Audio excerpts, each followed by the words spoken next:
तो आपण केबे भाबंती जे बापा हुए तो आपण बड़ी पड़ले देखो प्रथम जिन भाव मु बड़ी पड़ी ना मु 2024 निर्वाचित हेली पाटकुरार विधायक वर्तमान भी विधायक अच्छी 2029 पर्यंत विधायक रही मो विधायक पद किए नहीं पारे बाकी रहा विधायक हमार दायित्व पाटकुरार विधायक हवा दायित्व मु 18 मास तुलाऊँगी आगामी जो 3.5 वर्ष अच्छी से तुलेबी तो बड़ी पड़ी ना एवं समस्त कह चाहे वर्तमान भी पाटकुरार विधायक मु किंतु पाटकुरार विधायक आपण एबे शंख चिन्ह रे रहिबे नै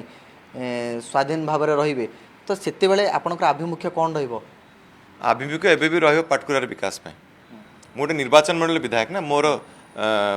माने पेरीमीटरटा सेतिकी पाटकुरा भितर मुझे भितर रही काम करी